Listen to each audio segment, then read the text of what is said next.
Sou o Diácono Alberto. Estaremos nesta quarta-feira, dia 20 de julho de 2022, dando sequência à nossa Escola Bíblica Online Semeando Vidas, na qual estamos falando sobre o nosso tema é as cartas paulinas, né?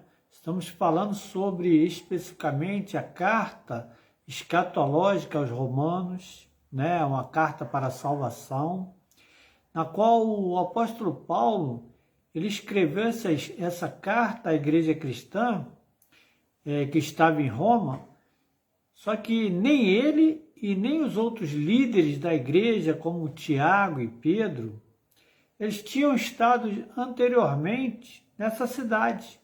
Não foi o apóstolo Paulo que fundou a igreja de Roma, porque é provável que a igreja romana, né, ela tenha sido fundada por cristãos que estavam em Jerusalém por ocasião do dia de Pentecostes, né? Relatado lá em Atos dos Apóstolos, capítulo 2, versículo 10, que diz que eles estavam forasteiros romanos e prosélitos, ou seja, novos convertidos ao judaísmo, né? E então também pode ter sido criada a igreja de Roma por pessoas, viajantes que tinham ouvido as boas novas de salvação, né? E levado a doutrina para Roma, como é o caso de Priscila e Áquila, tá? E o apóstolo Paulo, ele escreveu esta carta aos romanos durante seu ministério em Corinto, após uma viagem missionária, pouco antes dele retornar a Jerusalém. E ele escreveu esta carta aos irmãos a fim de encorajar os queridos irmãos, né? E também revelar o seu desejo em um dia visitá-los. O que ocorreu após 3 anos do escrito desta carta, né? Porque a igreja de Roma, ela não tinha nenhum texto, né, do Novo Testamento. Tendo em vista, queridos irmãos, né, que os evangelhos, eles ainda não tinham a aplicação doutrinária que nós conhecemos nos dias de hoje, né? E esta carta do apóstolo Paulo aos Romanos, ela pode ter sido o primeiro texto da literatura cristã a ser visto pelos cristãos que estavam em Roma, né? Mas só que ela foi escrita para os cristãos judeus, né? E também para os cristãos gentios, né? E esta carta do apóstolo Paulo aos Romanos, ela possui uma apresentação sistemática da fé cristã, porque o apóstolo Paulo, né, ele estabeleceu os fundamentos da fé cristã de forma clara. Todos somos pecadores. Jesus morreu para que nossos pecados fossem perdoados. A fé em Cristo é que nos torna justos perante Deus e nos proporciona uma nova vida e um novo relacionamento com Deus, né? E como se fosse uma equipe de esportista que constantemente lembra de seus objetivos, nós recebemos, né, uma imensa ajuda em nossa fé quando nos afastamos, né? Quando, no caso, não nos afastamos do fundamento dela, da nossa fé. Nunca teremos dúvidas sobre em que devemos acreditar. Nunca teremos dúvidas. Se nós estudarmos cuidadosamente a carta aos Romanos. Porque o apóstolo Paulo, né, ele deu algumas diretrizes práticas e claras aos cristãos que estavam em Roma, né?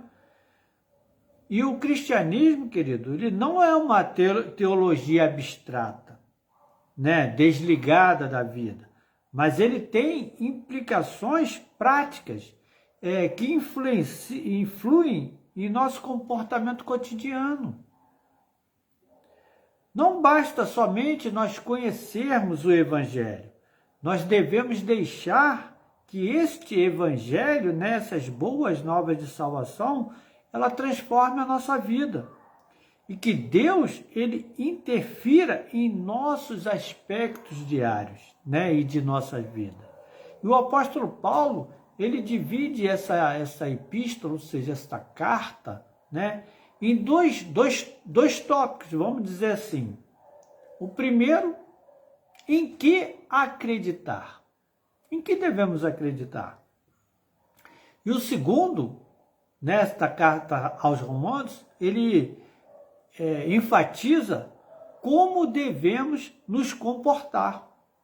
E dentro desse primeiro tópico, né, em que acreditar, o apóstolo Paulo ele fala sobre a pecaminosidade do homem, ele fala sobre o perdão dos pecados por intermédio de Cristo, a libertação dos grilhões do pecado e o passado, o presente e o futuro de Israel. E já no segundo tópico de como devemos nos comportar, ele fala sobre a nossa responsabilidade pessoal e as nossas observações pessoais. E eu quero dar continuidade à nossa matéria falando um pouco dessa fé, né?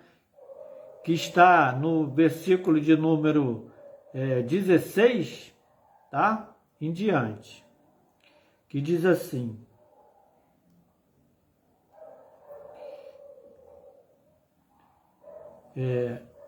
porque não me envergonho do Evangelho de Cristo, pois é o poder de Deus para a salvação de todo aquele que crê, primeiro do judeu e também do grego, porque nele se descobre a justiça de Deus de fé em fé, e como está escrito, mas o justo viverá pela fé.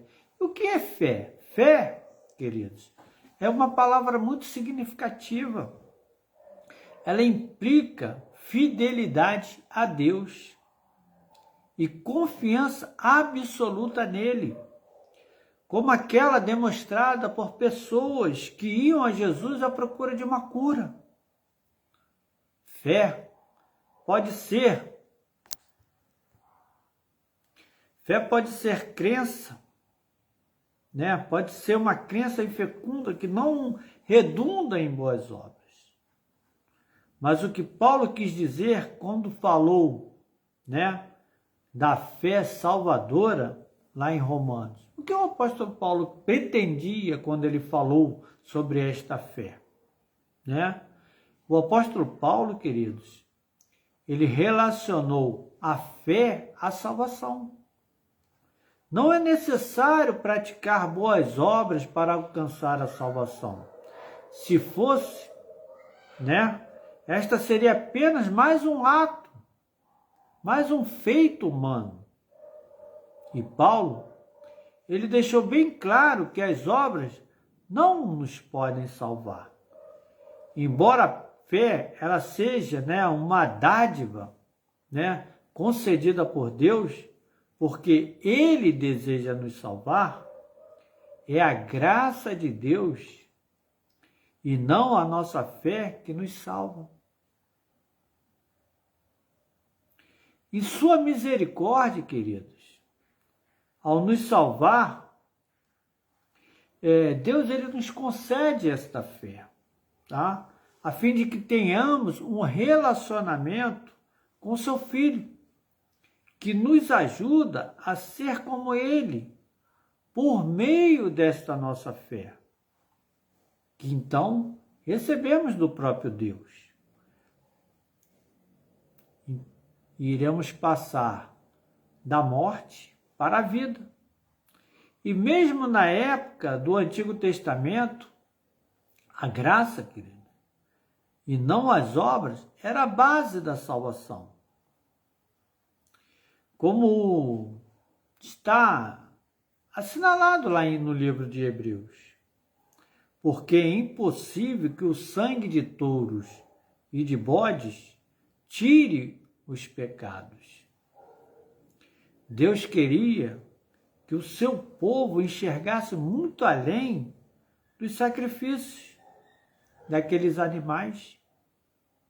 Porém, muitas vezes, o povo, ele colocava sua confiança apenas no cumprimento das formalidades da lei.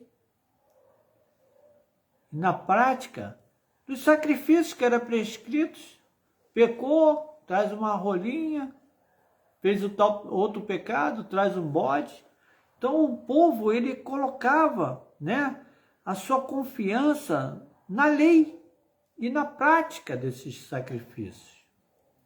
Só que quando Jesus, ele triunfou sobre a morte, ele eliminou as acusações que nos eram contrárias e abriu-nos o caminho para o Pai.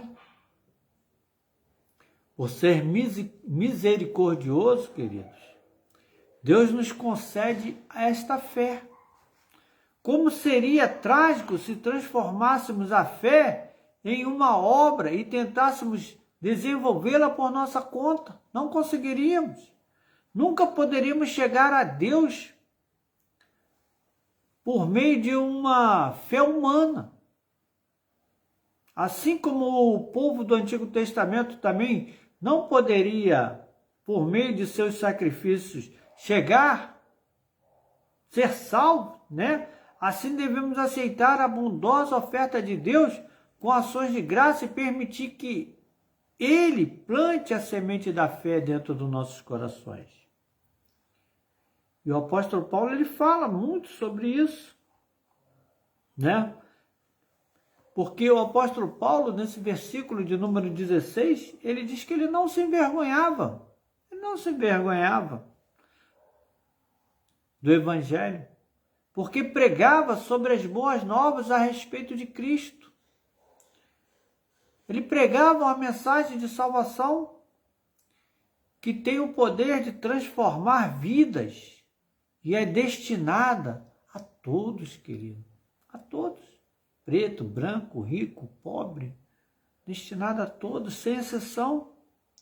E quando você se sentisse constrangido, lembre-se do significado das boas novas.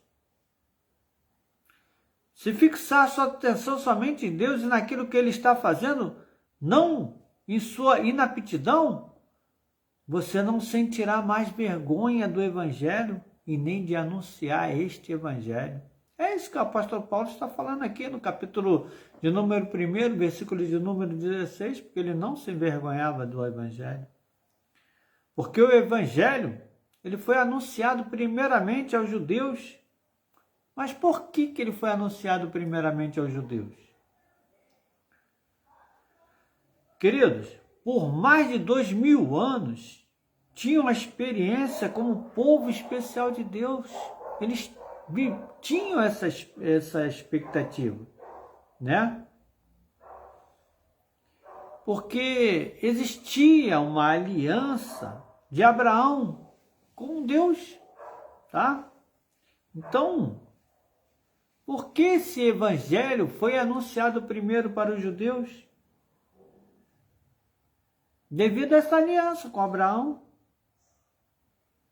E ele prometeu, querido, grandes bênçãos aos descendentes do patriarca Abraão.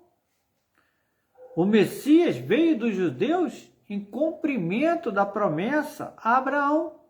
E porque Deus queria mostrar seu amor e sua misericórdia a toda a humanidade. Deus, ele não escolheu os judeus porque mereciam. Deus os elegeu não para o papel de favoritos, mas para que contasse ao mundo este plano de salvação. E durante séculos, queridos, os judeus, eles aprenderam a respeito de Deus. É por meio de suas obediências, as suas leis, da celebração das festas e de uma vida de acordo com seus princípios morais.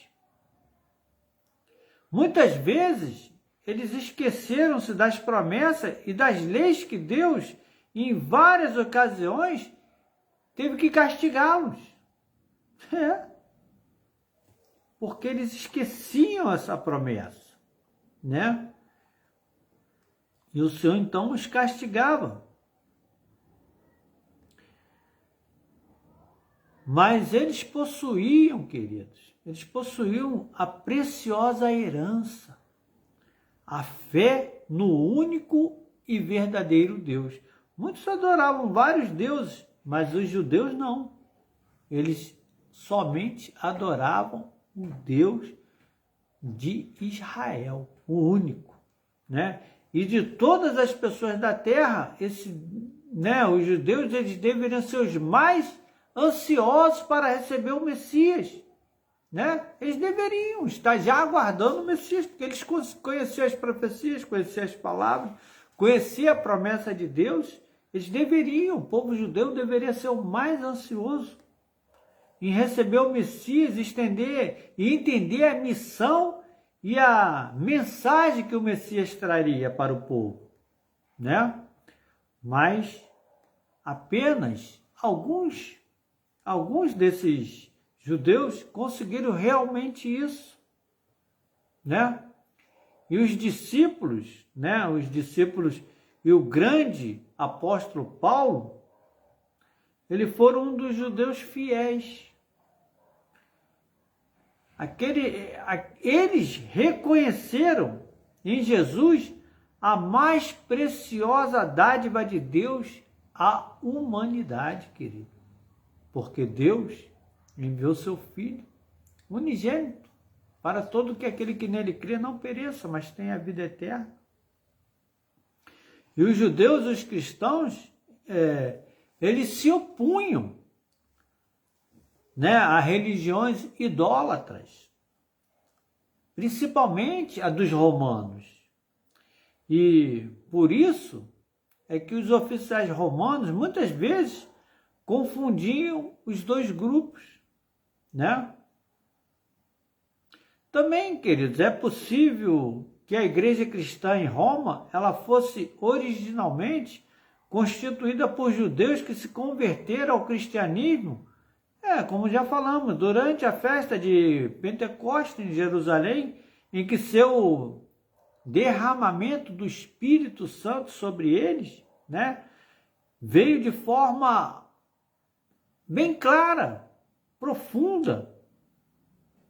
Porque quando Paulo escreveu a sua carta aos Romanos, muitos dos gentios, eles já haviam se juntado à igreja. E o apóstolo Paulo, né, ele percebeu que os judeus e os gentios, eles precisavam conhecer a relação existente entre judaísmo e cristianismo.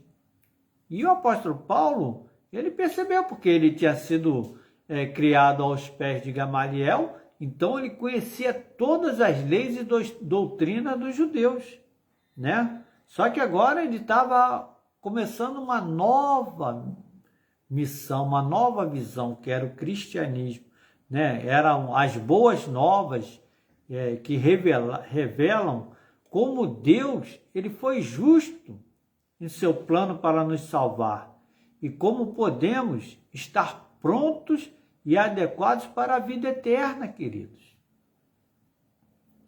Ao confiar em Cristo, nosso relacionamento com Deus, ele torna-se perfeito. Do começo ao fim das Escrituras, o próprio Deus declara, né,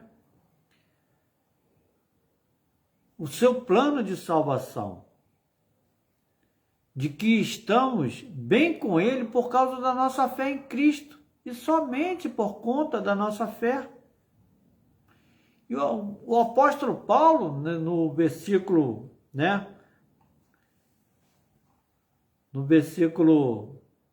17, porque nele se descobre a justiça de Deus de fé em fé, como está escrito.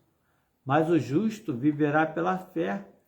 E o apóstolo Paulo aqui, nesse versículo de número 17, ele citou o texto, mesmo texto que nós podemos ler lá no livro do profeta Abacuque, capítulo de número 2, versículo de número 4. Mas talvez o profeta Abacuque ele tenha entendido a ação de viver pela fé apenas no presente, nesta vida que estamos vivendo, né? Mas o apóstolo Paulo, ele ampliou o significado ao apontar para uma vida eterna. Somos salvos à medida que confiamos em Deus. Nele encontraremos vida e agora para sempre, ou seja, a eterna. E no versículo de número 18, né, da carta aos Romanos, capítulo 1, o apóstolo Paulo ele vai tratar de um assunto que era bem comum em Roma, né? Idolatria e depravação dos gentios. E ele começa falando assim, porque do céu se manifesta a ira de Deus sobre toda a impiedade e injustiça dos homens, que detêm a verdade em injustiça. Versículo de número 19. Porquanto o que de Deus se pode conhecer neles se manifesta porque Deus lhe manifestou. Porque as suas coisas invisíveis, desde a criação do mundo, tanto o seu eterno poder como a sua divindade se entendem e claramente se veem pelas coisas que estão criadas, para que eles fiquem inexcusáveis. Porquanto, tendo conhecido a Deus, não o glorificaram como Deus, nem lhe deram graças. Antes, em seus discursos, se desvaneceram e o seu coração insensato se obscureceu. Dizendo-se sábios, tornaram-se loucos e mudaram a glória do Deus incorruptível em semelhança da imagem de homem corruptível, e de aves, e de quadrúpedes, e de répteis, pelo que também Deus os integrou à concupiscência de seu coração, à imundícia, para desonrarem o seu corpo entre si, pois mudaram a verdade de Deus em mentira, e honraram e serviram mais a criatura do que ao Criador, que é bendito eternamente. Amém. Pelo que Deus os abandonou as paixões infames, porque até suas mulheres mudaram o uso natural, no contrário à natureza. E ele continua. E semelhantemente também os varões, deixando o uso natural da mulher, se inflamaram em suas sensualidades uns para com os outros, varão com varão, cometendo torpeza e recebendo em si mesmo a recompensa que convinha ao seu erro. E como ele não se importaram de ter conhecimento de Deus, assim Deus entregou ao sentimento perverso para fazer coisas que não convêm, estando cheios de toda a iniquidade, prostituição, malícia, avareza, maldade, cheios de inveja, homicídio, contenda, engano, malignidade, sendo murmuradores, detratores, aborrecedores de Deus, injuriadores, soberbos, presunçosos, inventores de males, desobedientes ao pai e à mãe, nécios, infiéis nos contratos, sem afeição natural, irreconciliáveis, sem misericórdia,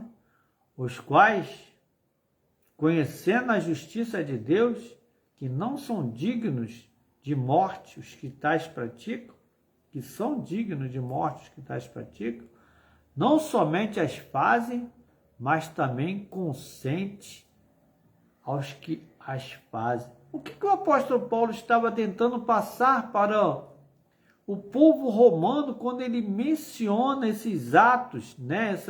essas práticas de idolatria e depravação dos gentios, né? Porque Deus, querido, ele fica irado com os pecadores. Deus, por quê? Ele fica irado. Porque eles substituem a verdade sobre Deus, sobre ele, por uma fantasia fabricada por sua imaginação. O povo que está em pecado, ele suprime a verdade que o próprio Deus revelou, a fim de crerem em qualquer coisa que apoie o seu estilo de vida. Não é um estilo de vida qualquer que vá fazer bem, não. É um estilo de vida egoísta. E Deus, ele não pode tolerar o pecado, porque a sua natureza é moralmente perfeita, queridos. Ele, né, o nosso Deus, ele não pode ignorar ou perdoar uma rebelião. Deus, ele elimina, né? Ele deseja eliminar o pecado e restaurar o pecador. E o próprio Deus, ele é capaz de fazê-lo desde que não se distorça, né? Ou se rejeite a verdade da palavra de Deus.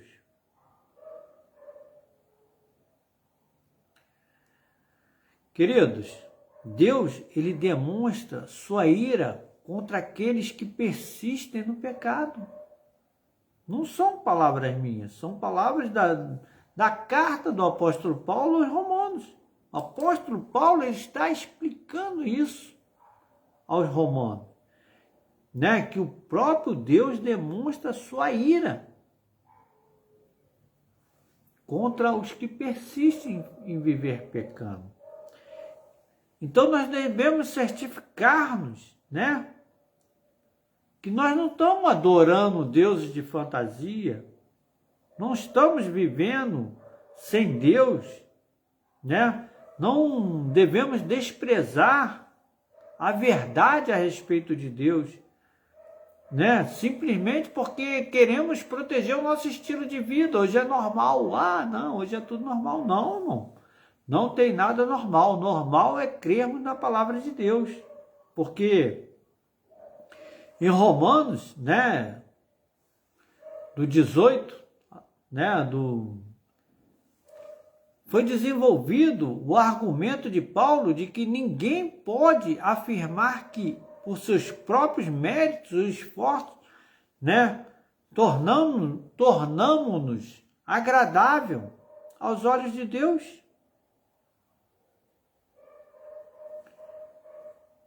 Todos os seres humanos, queridos, merecem a condenação de Deus pelos pecados que praticam. Todos nós somos pecadores, nascemos do pecado, hoje não temos mais, né?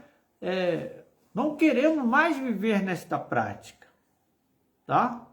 Pecamos, mas não queremos viver na prática do pecado, porque isso nos afasta de Deus, né? E o apóstolo Paulo, ele diz isso. Será que alguém tem uma desculpa para não crer em Deus? Será que temos alguma desculpa para não crermos em Deus? Quantas pessoas um dia se disseram ateus? Na Bíblia, queridos, há uma resposta bem enfática. Não. Deus se revelou de várias maneiras, queridos. Até na criação do universo, né? E por meio da sua criação, por meio da sua palavra, de seu Filho amado, Jesus, Cada pessoa ela pode aceitar ou rejeitar Deus e sua verdade, mano. É o livre-arbítrio.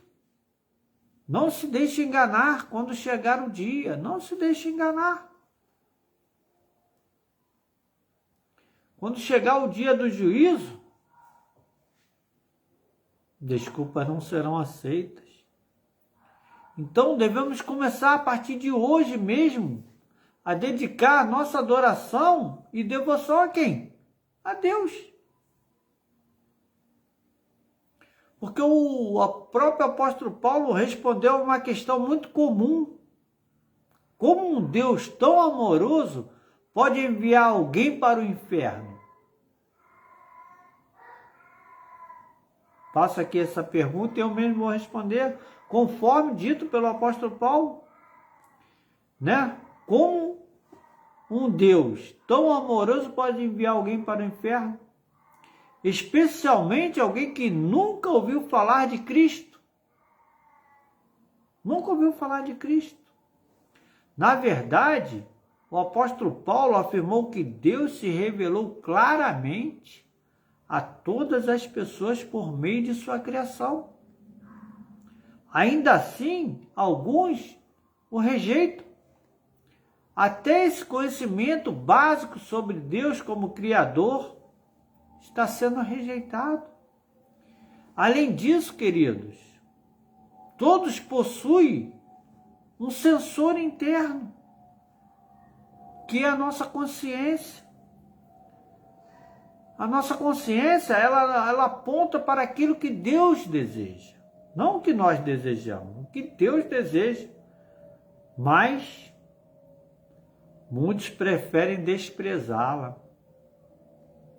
E, em outras palavras, os padrões morais, né, das pessoas sempre são melhores que o seu comportamento. Elas não têm desculpa. Tem desculpa caso suprima a verdade a fim de viver como bem entende. Quer viver como bem entende? Terão de suportar as consequências. Porque alguns até podem indagar por que precisamos de missionários, de pessoas que falem do Evangelho. Se as pessoas, elas podem saber sobre Deus por meio da sua criação. Mas por que temos que falar sobre isso? E o apóstolo Paulo também responde nessa carta, nos versículos de número 18 ao 20, porque, embora as pessoas saibam que ele existe, a iniquidade delas as deixa, né, as cegas. E é tarefa de um missionário, é tarefa de um evangelista, é tarefa de um pastor de uma igreja, pela pregação da palavra, expor os pecados de forma suscetível e encaminhar essas pessoas de volta a Cristo, queridos. E embora as pessoas possam crer que Deus existe, normalmente elas se recusam a comprometer-se com Ele. Ah, não, eu creio em Deus. Como? Irmão, creio em Deus, mas os pecados estão ali. Mente, fuma, bebe, adultera, mas eu creio em Deus. Então, por isso o apóstolo Paulo escreveu esta carta aos Romanos, enfatizando esses temas, né? Embora, né, cabe aos missionários ajudar a convencê-la, partilhando com eles a palavra de Deus, indicando as perigosas consequências de uma vida sem compromisso com Deus, querido. Porque esses missionários, esses evangelistas, esses pastores, eles ajudam a igreja a obedecer, né, a grande comissão de nosso Senhor Jesus Cristo. E embora a natureza aponte para a existência de Deus, né, embora a própria natureza indique que existe um Deus criador, as pessoas precisam ser informadas sobre Jesus e sobre como, por intermédio deles, podem ter um relacionamento pessoal com Deus. Quando o véu se rasgou, na crucificação de Jesus, quando ele estava ali, em sua última mensagem, Pai, perdoai-vos, eles não sabem o que fazem, né? E ali o véu se rasgou, para que nós pudéssemos ter acesso direto a Deus através do seu Filho Jesus. Queridos, saber que Deus existe não é suficiente. Todos nós devemos aprender que Ele é bondoso e que enviou seu Filho para demonstrar seu grande amor por toda a humanidade, por todos nós. Devemos compreender e também receber o perdão de Deus por nossos pecados. E que espécie de Deus, eu te pergunto, que espécie de Deus a criação nos revela? Qual a espécie de Deus que a natureza nos revela? O apóstolo Paulo vai mencionar isso lá no versículo de número 20, que diz assim: porque as suas coisas invisíveis, desde a criação do mundo, tanto o seu eterno poder como a sua divindade, se entendem e claramente se veem pelas coisas que estão criadas, para que eles fiquem inexcusáveis. E o que o apóstolo Paulo quer dizer sobre isso? Nesse versículo de número 20, o que a natureza nos revela sobre a criação? O que a natureza nos mostra? A natureza nos mostra um Deus poderoso, querido, inteligente, detalhista, um Deus com um senso agudo de ordem e de beleza. Um Deus poderoso que controla tudo. Essa é uma revelação geral, mas por meio de uma revelação especial nas Escrituras, né? E em Jesus, na vida que ele teve aqui, quando esteve conosco, durante 3 anos e meio aproximados por seu ministério, nós podemos aprender a respeito do amor de Deus e de sua misericórdia e da promessa que Deus sempre teve para a eternidade, para nós humanos, que é a vida eterna. Desde Adão, quando o Senhor colocou ali a árvore da vida, já tínhamos direito à promessa da vida eterna, porque o nosso Deus é um Deus bondoso. E Ele nos dá muitas fontes para que nós possamos crer que Ele existe. Porque Deus revelou sua divina natureza e qualidades pessoais em sua criação, embora o testemunho da criação ele tenha ficado comprometido pela queda de Adão e Eva, queridos. Né? E o pecado de Adão, ele resultou em uma maldição sobre toda a natureza.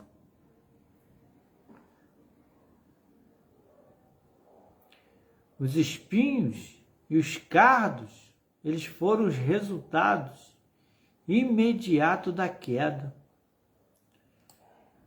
E os desastres naturais, queridos, eles se tornaram muito comuns desde a época de Adão até hoje.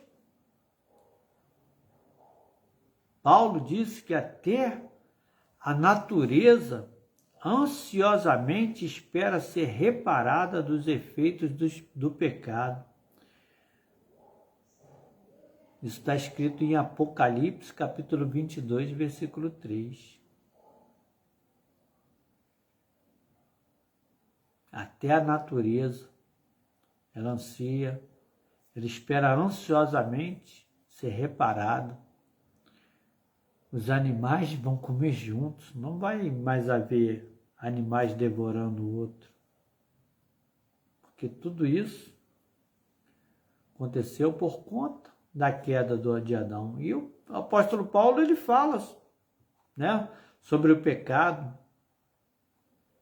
Esse capítulo de número 1 fala sobre idolatria, justiça pela fé. Ele nos ensina bastante sobre esse tema. Em que acreditar, querido? Em que devemos acreditar? Qual a nossa proposta nesses dias atuais? Vivermos conforme o mundo nos impõe? Ou vivermos pela fé em Cristo Jesus? Né? Na próxima aula estaremos estudando a justiça de Deus, tá? Capítulo de número 2. Falaremos da justiça de Deus na próxima aula. Que Deus te guarde e te abençoe, que você tenha uma boa noite de sono. Shalom, fique com Deus.